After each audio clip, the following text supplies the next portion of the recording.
सभी लोग आ जाए जल्दी से। आज CDP मैराथन क्लास लेकर आए हैं सभी लोगों के लिए। अनुष्का एकेडमी ग्वालियर में सभी लोगों के लिए ये क्लास रखी गई है। CDP पेडागोजी सीटेड एग्ज़ाम के लिए अंतिम प्रहर, जल्दी से जुड़ें।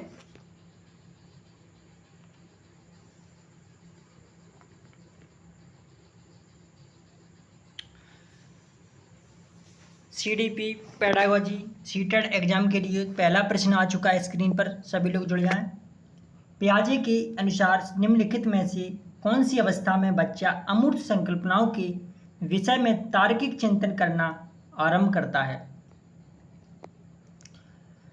प्रश्न में क्या पूछा है कि पियाजे के अनुसार निम्नलिखित में से कौन सी अवस्था में बच्चा अमूर्त संकल्पनाओं के विषय में तार्किक चिंतन करना आरंभ करता है?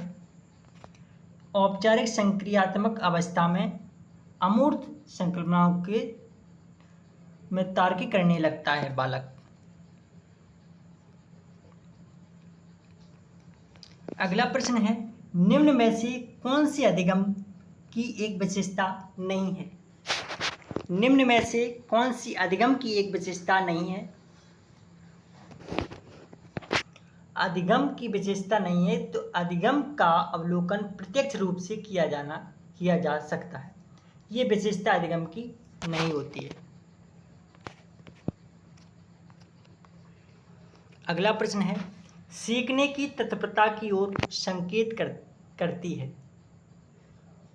सीखने की तत्परता की ओर संकेत करती है। सीखने की सातत्य में शिक्षार्थियों का वर्तमान संज्ञानात्मक स्तर, ये सीखने की तत्परता की ओर संकेत करती है। अगला प्रश्न है,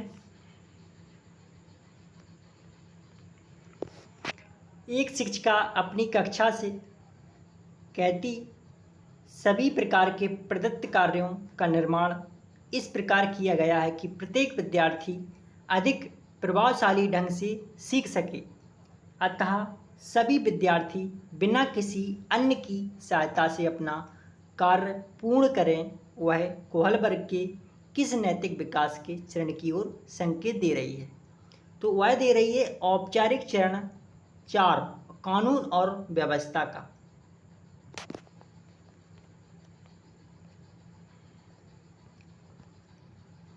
अगला प्रश्न है, एक औसत बुद्धि वाला बच्चा यदि भाषा को पढ़ने एवं समझने में कठिनाई प्रदर्शित करता है तो यह संकेत देता है कि बच्चा लक्षण प्रदर्शित कर रहा है।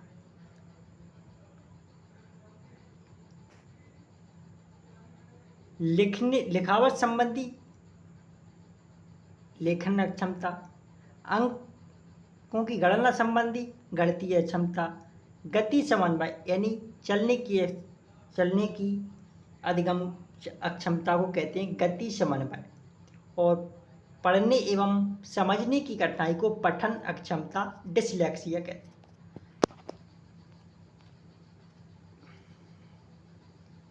अगला प्रश्न, निम्न में से कौन सा अधिगम का वक्र नहीं है? मिश्रित वक्र, नदोत्तर वक्र, उन्नदोत्तर वक्र, ये तीनों ही होते हैं, लेकिन लंबवत वक्र नहीं होता है। आंसर इसका डी है।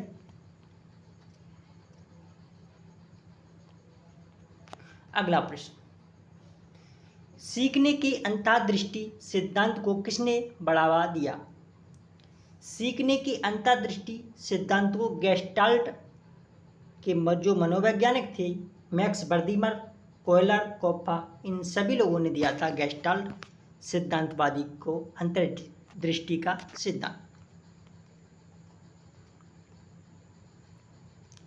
अगला प्रश्न, क्रिया प्रसूत अनुबंधन सिद्धांत का प्रतिपादन किया। क्रिया प्रसूत अनुबंधन सिद्धांत का प्रतिपादन किया था जिसने?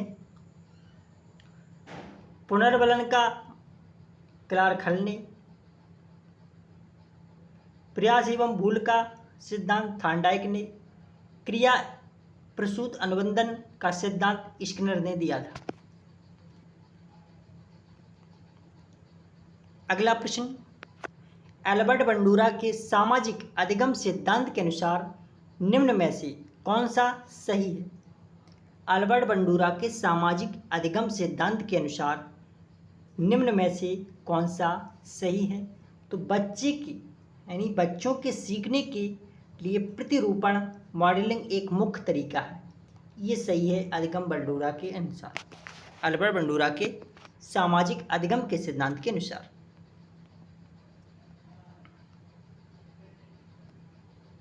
अगला प्रश्न, जीन पियाजे अपने संज्ञानात्मक विकास के सिद्धांत में संज्ञानात्मक संरचनाओं को किस रूप में वर्णित करते हैं, बताएं।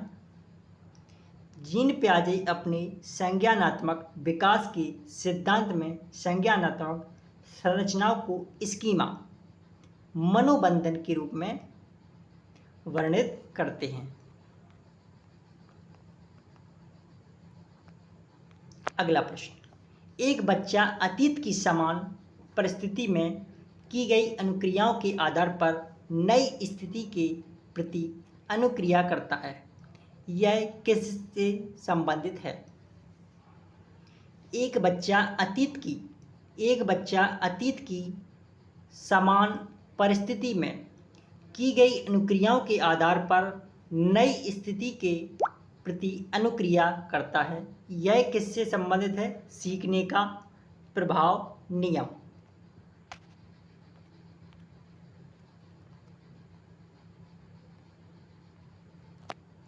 जब पूर्व का अधिगम नई स्थितियों के सीखने को बिल्कुल प्रभावित नहीं करता तो यह कहलाता है। जब पूर्व का अधिगम नई स्थितियों के सीखने को बिल्कुल प्रभावित नहीं करता है तो इसे कहते हैं अधिगम का शून्य स्थानांतरण। क्या कहते हैं? शून्य स्थानांतरण। यदि प्रभावित कर देता तो इसे कहते हैं सकारात्मक स्थानांतरण। आंसर इसका पहला करेक्ट। अगला प्रश्न, एक परिस्थिति में अर्जित ज्ञान का दूसरी परिस्थिति में उपयोग कहलाता है। एक परिस्थिति में अर्जित ज्ञान का दूसरी परिस्थिति में उपयोग कहलाता है सीखने में स्थानांतरण। क्या कहलाता है? सीखने में स्थानांतरण।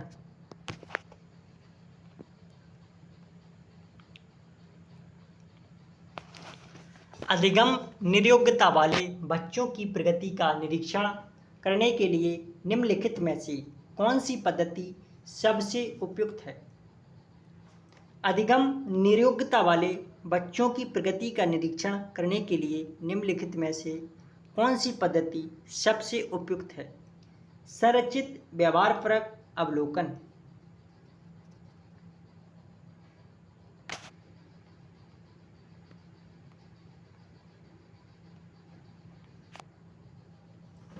निम्न में से किसे व्यक्तित्व की नैतिकता वाली भुजा कहेंगे? निम्न में से किसे व्यक्तित्व की नैतिकता वाली भुजा कहेंगे? परंपरा अहम को।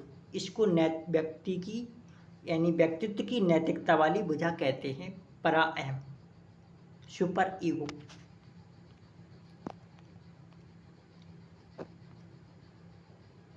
अगला प्रश्न है, निम्नलिखित कथनों में से कौन सा वाइगोत्स्की के द्वारा प्रस्तावित विकास तथा अधिगम के बीच संबंध का सर्वश्रेष्ठ रूप में सार प्रस्तुत करता है? निम्नलिखित कथनों में से कौन सा वाइगोत्स्की के द्वारा प्रस्तावित विकास तथा अधिगम के बीच संबंध का सर्वश्रेष्ठ रूप में सार प्रस्तुत करता है? विकास प्रक्रिया अधिगम प्रक्रिया से पीछे रह जाती है, ये करता है।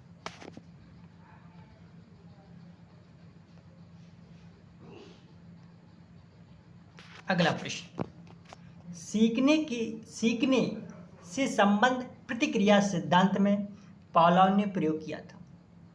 बिल्ली पर थॉर्नडाइक ने किया था, चूहे पर स्किनर ने किया था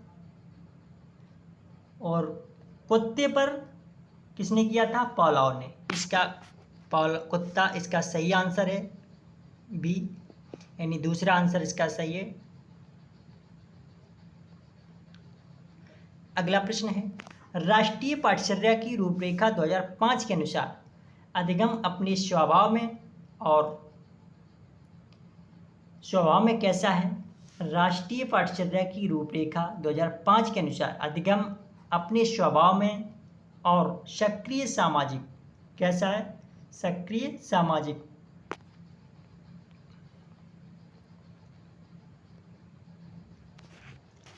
वाइगोस्की के अनुसार जब एक वयस्क बच्चे के निष्पादन के वर्तमान स्तर को सहयोग द्वारा विस्तारित करता है तो इसे क्या कहते हैं? वाइगोस्की के अनुसार जब एक वयस्क बच्चे के निष्पादन के वर्तमान स्तर को सहयोग द्वारा विस्तारित करता है तो इसे क्या कहते हैं? पाड़ यानी ढांचा। कभी कभार ऑप्शन में सहारा या मदद भी लिख कर आ जाता है। अगला प्रश्न है, कोहल वर्ग के अनुसार सही और गलत के प्रश्न के बारे में निर्णय लेने में शामिल चिंतन प्रक्रिया को कहा जाता है। यानी कोहल वर्ग के अनुसार सही और गलत के प्रश्न के बारे में निर्णय लेने में शामिल चिंतन प्रक्रिया को कहा जाता है नैतिक तर्कणा।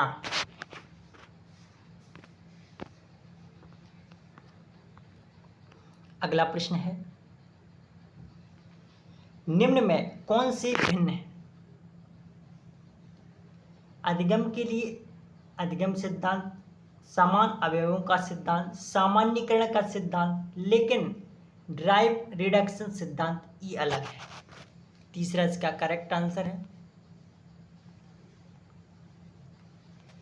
सीखी हुई बात को स्मरण रखने या पुनः स्मरण करने की असफलता को कहते हैं विस्मृति।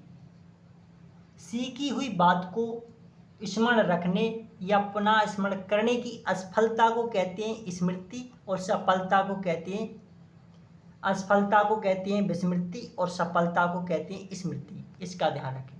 प्रश्न में कभी कभार ये आ जाता है कि सीखी हुई बात को स्मरण रखने या पुनः स्मरण करने की सफलता को क्या कहते हैं? तो सफलता को कहते हैं स्मृति और असफलता पूछा है इसको कहेंगे विस्मृति। इस बात का ध्यान रखें।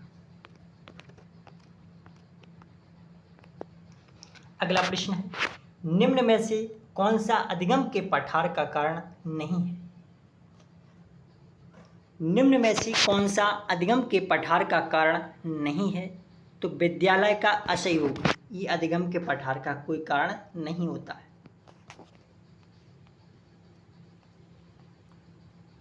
अगला प्रश्न, सीखने का पठार सीखने की प्रक्रिया के मुख्य अभिलक्षण है जो उस स्थिति को प्रकट करते हैं जिसमें सीखने की प्रक्रिया में कोई उन्नति नहीं होती है।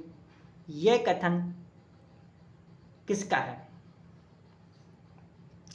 सीखने का पठार सीखने की प्रक्रिया के मुख्य अभिलक्षण हैं जो उस स्थिति को प्रकट करते हैं जिसमें सीखने की प्रक्रिया में कोई उन्नति नहीं हो, मतलब कोई उन्नति नहीं होती है। उसे कहने वाले थे रॉस।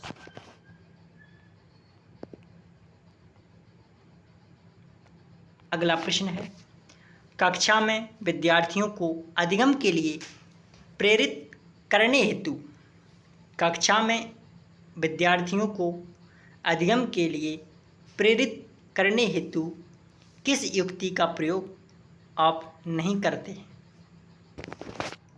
उनकी अत्यधिक प्रशंसा करना ये नहीं करना चाहिए।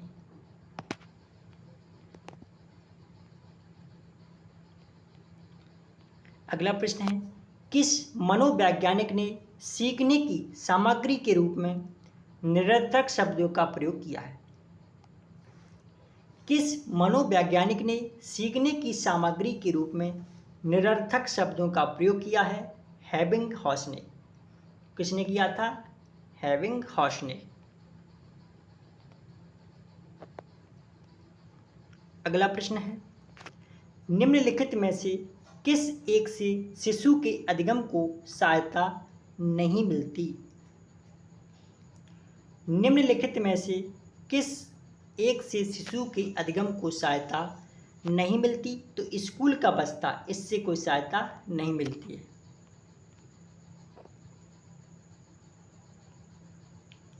सर्वाधिक उपयुक्त जीवित रहता है, यह सिद्धांत दिया था डार्विन ने। सर्वाधिक उपयुक्त जीवित रहता है, यह सिद्धांत देने वाले कौन थे? डार्विन।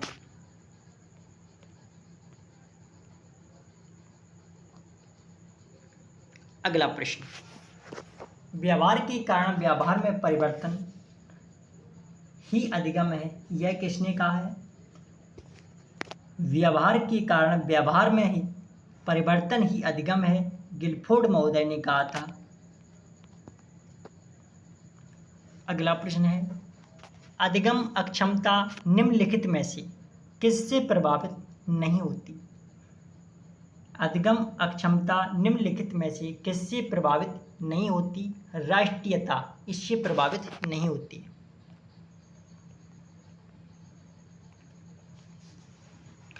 अंध स्मरण ब्लाइंड मेमोराइजेशन कहलाता है। अंध स्मरण ब्लाइंड मेमोराइजेशन कहलाता है, स्टेने द्वारा अधिगम।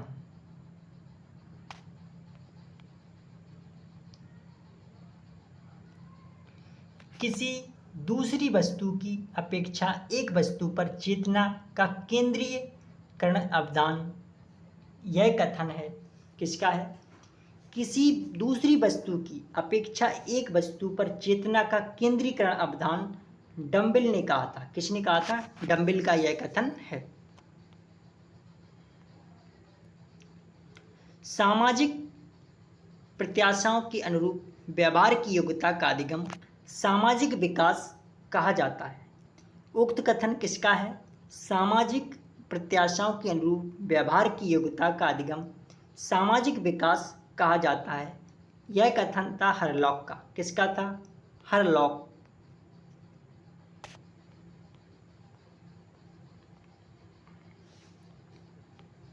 अगला प्रश्न, किस अधिगम मनोवैज्ञानिक ने बाल अधिगम विकास में पुरस्कार को महत्व नहीं दिया? एक ऐसे मनोवैज्ञानिक थे, इन्होंने अधिगम में पुरस्कारों को महत्व नहीं दिया था। गुथरी, एडविन इनका नाम है, एडविन गुथरी। इन्होंने पुरस्कार को अधिगम में महत्व नहीं दिया है।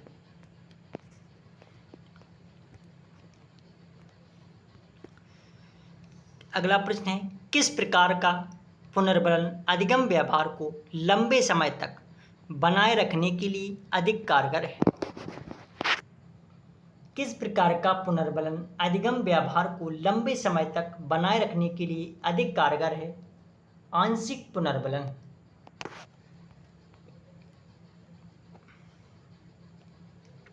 अगला प्रश्न, बालकों का अधिगम सर्वाधिक प्रभावशाली होगा जब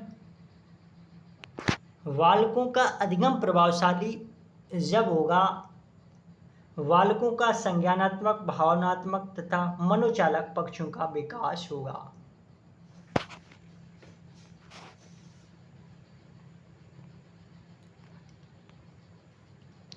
वाटसन ने 11 माह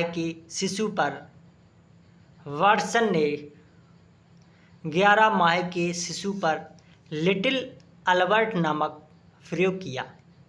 यह प्रयोग अधिगम के किस सिद्धांत पर आधारित है? वाटसन ने 11 माह के शिशु पर लिटिल अल्बर्ट नामक प्रयोग किया। यह प्रयोग अधिगम के किस सिद्धांत पर आधारित है? अनुबंधन पर। अगला प्रश्न है, कौशल सीखने की पहली अवस्था है। कौशल सीखने की पहली अवस्था है। कौशल सीखने की पहली अवस्था अनुकरण। कौन सी है? अनुकरण।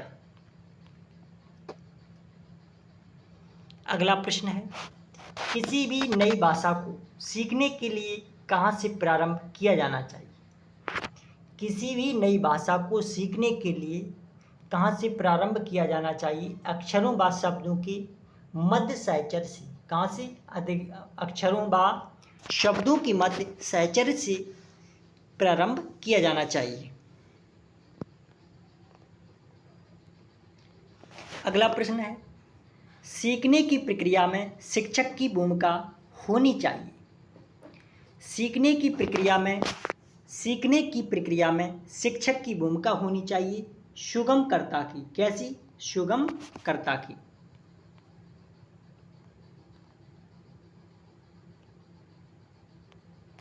अगला प्रश्न है, निम्न में से अनुबंधन की सबसे कम संभावना किस स्थिति में होती है? निम्न में से अनुबंधन की सबसे कम संभावना किस स्थिति में होती है? पश्चगामी अनुबंधन।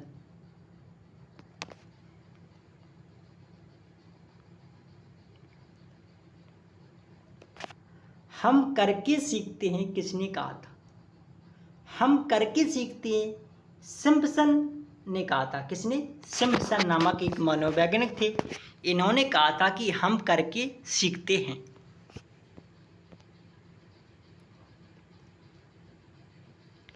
अगला प्रश्न है, पुनर्बलन निम्नलिखित में से किस प्रक्रिया का भाग है?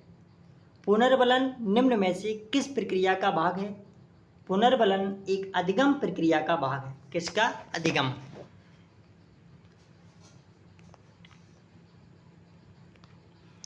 अगला प्रश्न है, व्यवहार का करना पक्ष में आता है। व्यवहार का करना किस पक्ष में आता है? तो व्यवहार का करना सीखने के गतिक क्षेत्र में आता है।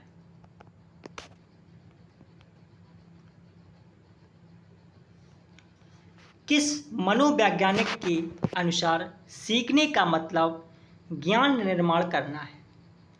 किस मनोवैज्ञानिक के अनुसार सीखने का मतलब ज्ञान निर्माण करना है? पियाजे के अनुसार। सीखने का मतलब ज्ञान निर्माण करना पियाजे के अनुसार है।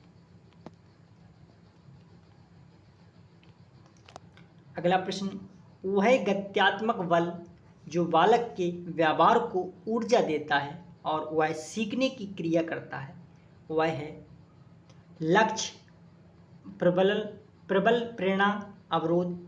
ये सभी होता है। कैसा होता है? सभी होता है।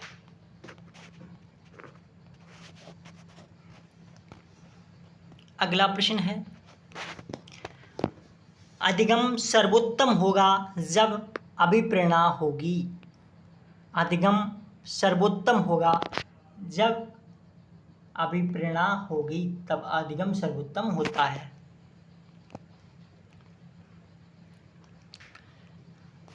अधिगम की शुरुआत किसी बाधा को दूर करने अथवा नवीन परिस्थितियों में अपने समायोजन को लेकर होती है। इसके माध्यम से व्यवहार में उत्तरोत्तर परिवर्तन होती है। अधिगम की शुरुआत किसी बाधा को दूर करने अथवा नवीन परिस्थितियों में अपने समायोजन को लेकर होती है। इसके माध्यम से व्यवहार में उत्तरोत्तर परिवर्तन होता है। क्रू एंड क्रू का। किसका होता है? क्रू एंड क्रू का।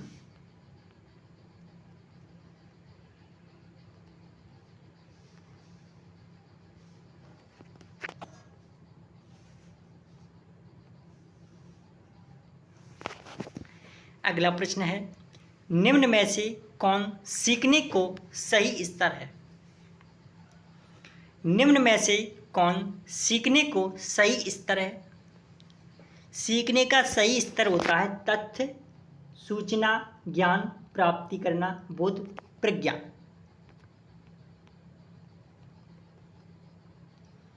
अगला प्रश्न है, जीन पियाजे के संज्ञानात्मक विकास के सिद्धांत में पूर्व संक्रियात्मक अवस्था में विकास का मुख्य गुण क्या होता है? जीन पियाजे के संज्ञानात्मक विकास के सिद्धांत में पूर्व संक्रियात्मक अवस्था में विकास का मुख्य गुण क्या होता है? तो विचार सोच में केंद्रीकरण। कैसा होता है? विचार सोच में केंद्रीकरण।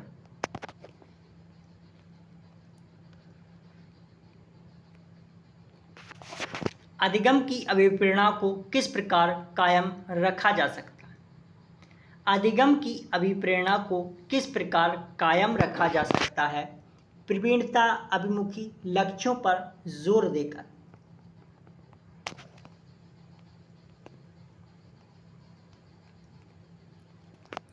निम्नलिखित में से कौन सी पूर्व संक्रियात्मक विचार की एक सीमा नहीं है? निम्नलिखित में से कौन सी पूर्व संक्रियात्मक विचार की एक सीमा नहीं है? तो कौन सी नहीं है? प्रतीकात्मक विचार का विकास, ये नहीं होती।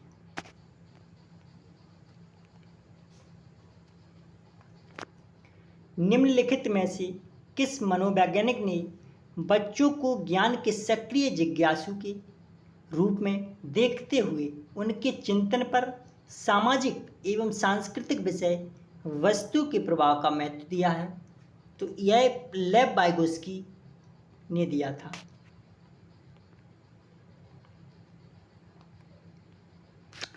अधिगम का संरचनात्मक विचार यह सुझाव देता है कि ज्ञान की संरचना में अधिगम का संरचनात्मक विचार यह सुझाव देता है कि ज्ञान की संरचना में बच्चे सक्रिय भूमिका निभाते हैं। किस प्रकार की? बच्चे सक्रिय भूमिका निभाते हैं।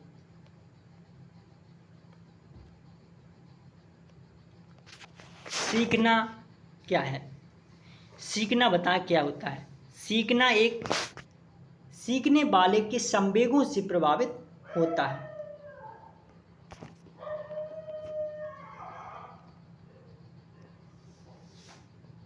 अगला प्रश्न है, 10 वर्ष में एक बच्चे को पियाजे का सिद्धांत समझाया गया किंतु वह नहीं समझ सका। कुछ वर्ष बाद उसने उस अवधारणा को समझ लिया जब वह इसे प्रतियोगिता परीक्षा के लिए तैयार कर रहा था। इसके पीछे कारण था परिपक्वता। अभी वो बालक परिपक्व नहीं था, इसलिए वो समझ नहीं पा रहा था। जब वह परिपक्व हो गया तब उसने समझ लिया। अगला प्रश्न, जो बच्चे स्वयं से मौखिक संवाद करते हैं उन्हें लेव वाइगोत्स्की क्या कहते हैं? जो बच्चे स्वयं से मौखिक संवाद करते हैं उन्हें लेव वाइगोत्स्की कहते हैं व्यक्तिगत वार्ता।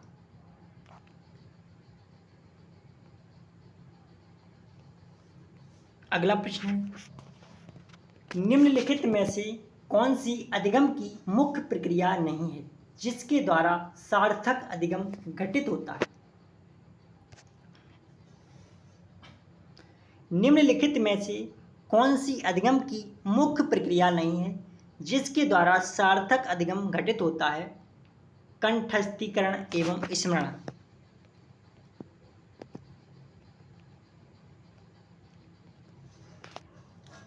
जब बच्चे एक अवधारणा को सीखते हैं और उसका प्रयोग करते हैं तो अभ्यास उनके द्वारा की जाने वाली त्रुटियों को कम करने में मदद करता है।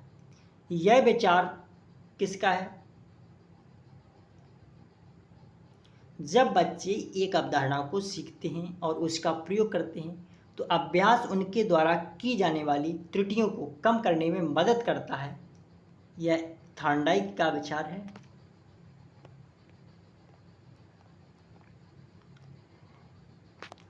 निम्नलिखित में से कौन सा कारक अधिगम को सकारात्मक रूप प्रकार से प्रभावित करता है?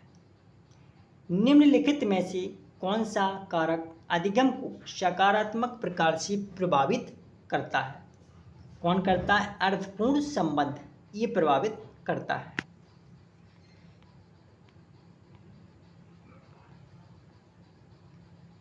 अगला प्रश्न है, नवीन जानकारी को शामिल करने के लिए वर्तमान स्कीमा अवधारणा में बदलाव की प्रक्रिया क्या कहलाती है?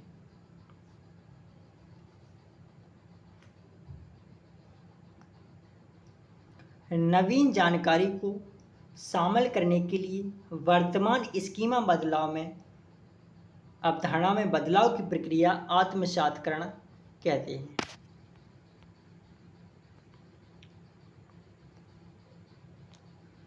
निकटवर्ती विकास का क्षेत्र संदर्भित करता है। निकटवर्ती विकास का क्षेत्र संदर्भित करता है एक संदर्भ को जिसमें बच्चे सहयोग के सही स्तर के साथ कोई कार्य लगभग स्वयं कर सकते हैं।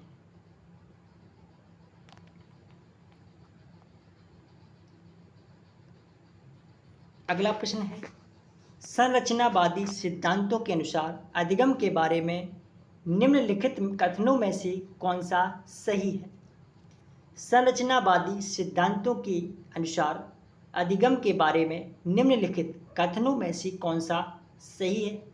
अधिगम सक्रिय विनियोजन के द्वारा ज्ञान की संरचना की प्रक्रिया है।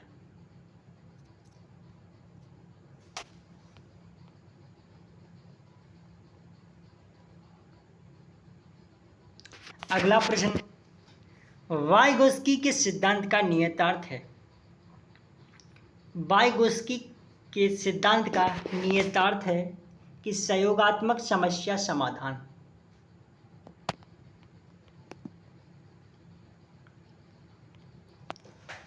गणित में अधिक निर्योग्यता का आकलन निम्न में से किस परीक्षण द्वारा सर्वाधिक उचित तरीके से किया जा सकता है?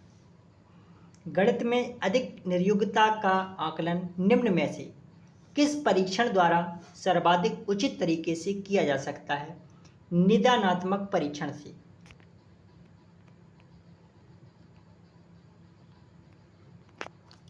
बच्चे किस प्रकार से सीखते हैं? नीचे दिए गए कथनों में से कौन सा इस प्रश्न के विषय में सही नहीं है? बच्चे केवल कक्षा में सीखते हैं, ये गलत है। ऐसा बिल्कुल भी नहीं, बच्चे कहीं भी सीख सकते हैं।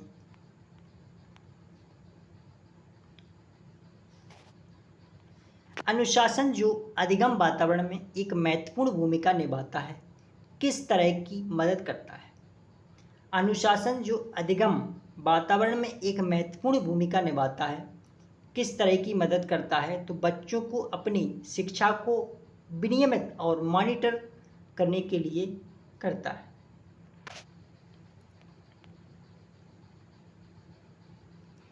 अगला प्रश्न है, कोलबर्ग के अनुसार शिक्षक बच्चों में नैतिक मूल्यों का विकास कर सकता है। कोलबर्ग के अनुसार शिक्षक बच्चों में नैतिक मूल्यों का विकास कर सकता है, नैतिक मुद्दों पर आधारित चर्चाओं में उन्हें शामिल करके।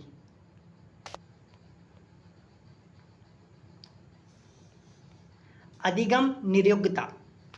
अधिगम निर्योग्यता क्या है? तो अधिगम निर्योग्यता एक चर अवस्था है। कैसी अवस्था? चर अवस्था। अगला प्रश्न है, बच्चों और उनकी अधिगम के संदर्भ में निम्नलिखित कथनों में से कौन सा सही है? बच्चे और अधिगम के संदर्भ में कथन सही बताना है तो सभी बच्चे सीखने के लिए स्वाभाविक रूप से प्रेरित होते हैं तथा सीखने में सक्षम हैं।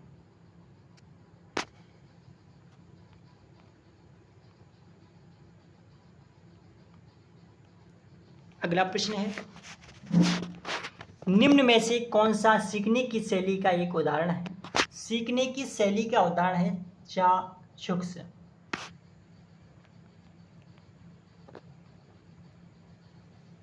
जीन पियाजे के अनुसार अधिगम के लिए निम्नलिखित में से क्या आवश्यक है? जीन पियाजे के अनुसार अधिगम के लिए निम्नलिखित में से क्या आवश्यक है? शिक्षार्थी के द्वारा पर्यावरण की सक्रिय खोजबीन।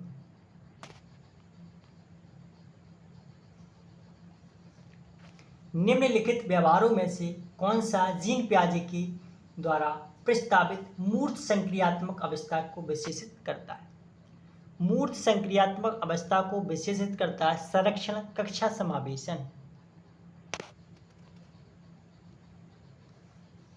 अगला प्रश्न है, अनुबंधन स्थापित होने के बाद यदि बार बार मात्र अनुबंधित उद्दीपक ही उपस्थित किए जाने पर अंततोगतः अनुबंधित अनुक्रिया का बंद हो जाना कहलाता है विलोप। इसके क्या कहते हैं? विलोप।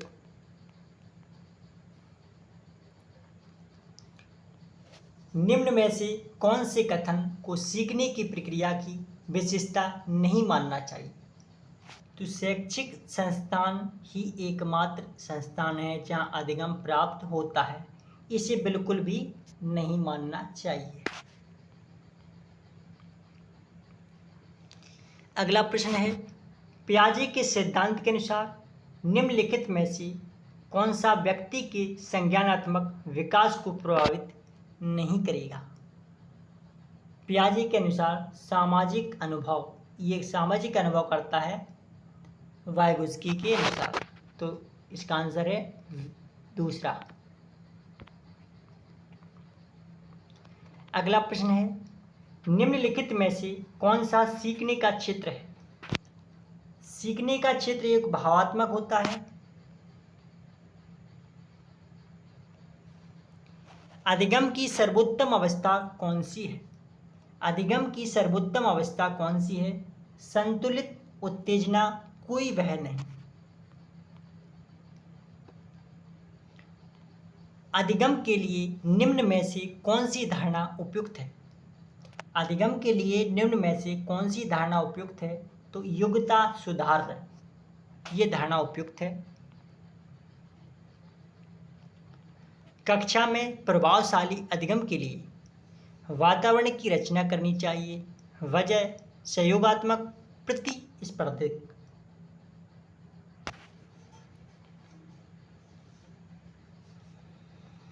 अगला प्रश्न, अपनी कक्षा में अर्थपूर्ण अधिगम को सुसाध्य बनाने के लिए अध्यापिका को अपनी कक्षा में सामाजिक, सांस्कृतिक, धार्मिक, भाषाई विविधता को समझना चाहिए।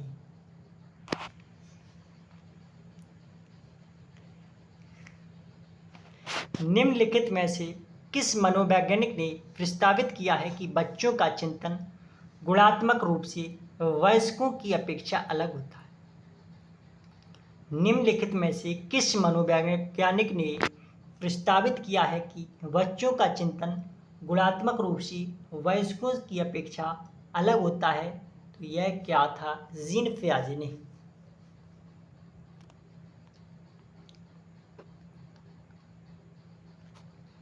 अगला प्रश्न है, जीन पियाजे के संज्ञानात्मक विकास के सिद्धांत के अनुसार परिकल्पित निगमनात्मक तर्क किस अवधि में विकसित होता है? जीन पियाजे के संज्ञानात्मक विकास के सिद्धांत के अनुसार परिकल्पित निगमनात्मक तर्क होता है अमूर्त संक्रियात्मक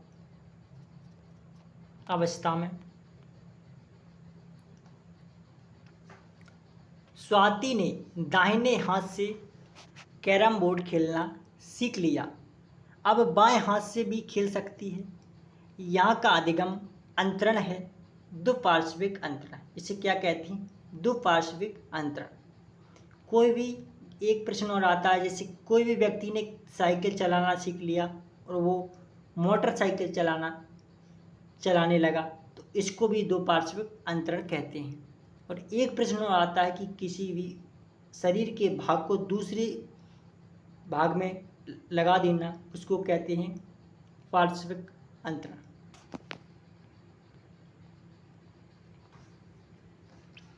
अगला प्रश्न है, अनुबंधन होने के लिए घटनाओं का उपयुक्त क्रम है। अनुबंधन होने के लिए घटनाओं का उपयुक्त क्रम है CS US UR।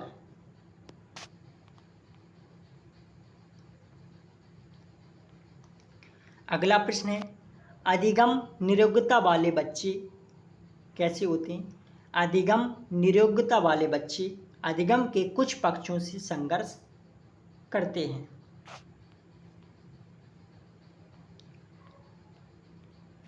शिक्षक को प्रत्येक माह के आखिरी में वेतन दिया जाना पुनर्वलन के किस शेड्यूल की ओर इंगित करता है? शिक्षक को प्रत्येक माह के आखिर में वेतन दिया जाना पुनर्वलन के किस शेड्यूल की ओर इंगित करता है? स्थिर अंतराल इसके अंतर्गत करता है।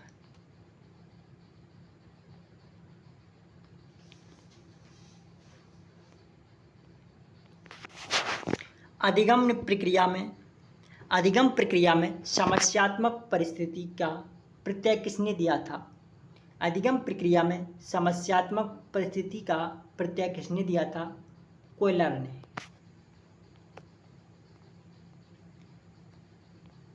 पियाजे के अनुसार संज्ञानात्मक विकास के किस चरण पर बच्चा वस्तु स्थायित्व को प्रदर्शित करता है? वस्तु स्थायित्व को प्रदर्शित करता है संवेदी प्रेरक चरण में। अगला प्रश्न है, सीखने का वह सिद्धांत जो पूर्ण रूप से और केवल अवलोकनीय व्यवहार पर आधारित है, सीखने के सिद्धांत से संबंध है। तो इसका संबंध व्यवहारवादी से है। किससे? व्यवहारवादी से। अगला प्रश्न है, निम्नलिखित में से किस कथन को सीखने के लक्षण के रूप में नहीं माना जा सकता? निम्नलिखित में से किस कथन को सीखने के लक्षण के रूप में नहीं माना जा सकता है? तो व्यवहार का अध्ययन सीखना इसके अंतर्गत नहीं माना जा सकता। अगला प्रश्न है, बंडूरा के सामाजिक अवलोकन पर आधारित अधिगम सिद्धांत में निम्नलिखित में से कौन सी प्रक्रिया होती है? बंडूरा के सामाजिक अवलोकन पर आधारित अधिगम सिद्धांत में निम्नलिखित में से कौन सी प्रक्रिया होती है? प्रतिधारण। कौन सी होती है? प्रतिधारण।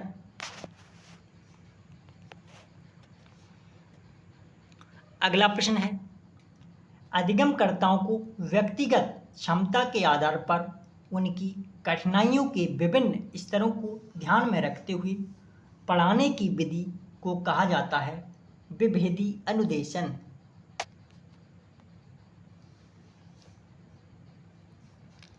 अगला प्रश्न है, अधिगम अक्षमताएं सामान्य या उससे अधिक बुद्धि लब्धांक वाले बच्चों में भी पाई जाती हैं।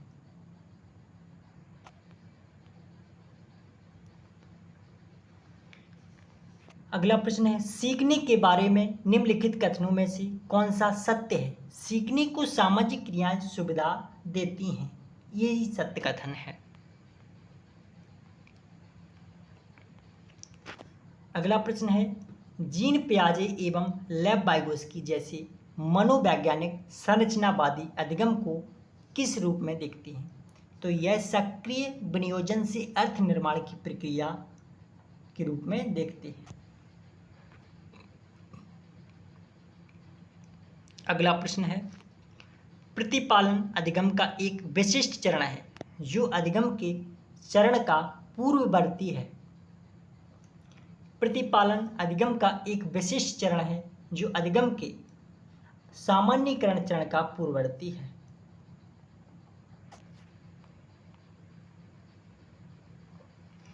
अगला प्रश्न है, एक बच्चे को काले कुत्ते से डरना सिखाया गया था, अब वह किसी भी काली वस्तु से डरता है। कौन सा अधिगम सिद्धांत है? इसको कहते हैं उद्दीपक सामान्यीकरण। कौन सा कहते हैं? उद्दीपक सामान्यीकरण। अगला प्रश्न है, ज्ञान के अधिगम पदानुक्रम में छठा स्तर निम्न होता है संप्रत्या अधिगम। अगला प्रश्न है, आज धूप तेज एवं असुखद है। आज धूप तेज एवं असुखद है। आप धूप चश्मा लगा लेते हैं जो आपकी असुविधा को कम कर देता है। यह एक उदाहरण हो सकता है नकारात्मक पुनर्बलन।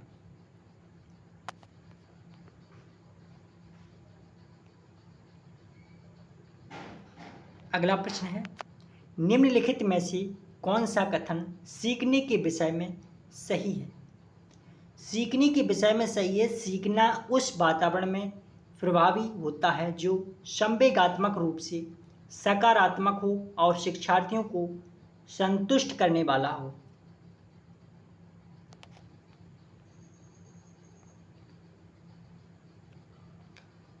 कोलबर्ग के सिद्धांत की एक प्रमुख आलोचना क्या है? कोलबर्ग के सिद्धांत की एक प्रमुख आलोचना क्या है?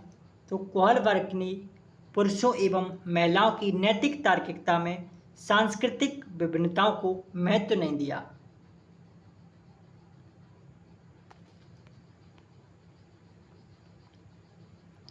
अगला प्रश्न है, निम्नलिखित में से कौन सा एक सीखने के लिए प्रमुख है, तो अर्थ निर्माण एक सीखने के लिए प्रमुख होता है। निम्नलिखित में से कौन सा लेविन के अधिगम संबंधी क्षेत्र सिद्धांत की एक मुख्य अवधारणा है? निम्नलिखित में से कौन सा लेविन के अधिगम संबंधी क्षेत्र सिद्धांत की एक मुख्य अवधारणा है? तो विभेदीकरण।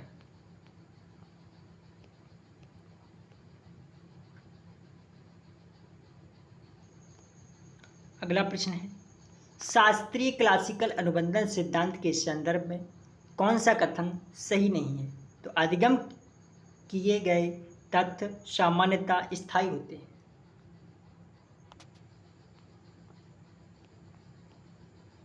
अगला प्रश्न है, अनुभव एवं प्रशिक्षण द्वारा व्यवहार परिवर्तन को अधिगम कहते हैं।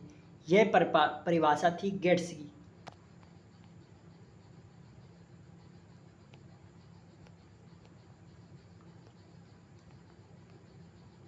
अगला प्रश्न है, एडवर्ड टॉलमैन को किस लिए जाना जाता है?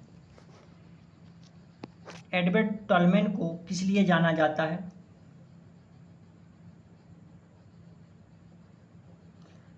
संज्ञानात्मक मानचित्र के लिए जाना जाता है। इन्होंने एक सिद्धांत दिया था, क्षेत्रीय सिद्धांत। जेफरी गिलफोर्ड के अनुसार अधिगम कैसा है? व्यवहार द्वारा व्यवहार में परिवर्तन गिलफोर्ड के अनुसार अधिगम है। अधिगम के सामान्यीकरण के सिद्धांतों का प्रतिपादन निम्न में से किस मनोवैज्ञानिक ने किया था? C.H. जुड ने, इन्होंने किया था।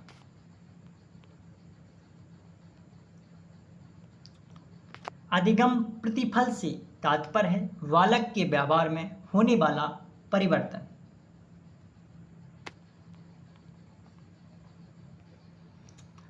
तो आज की यह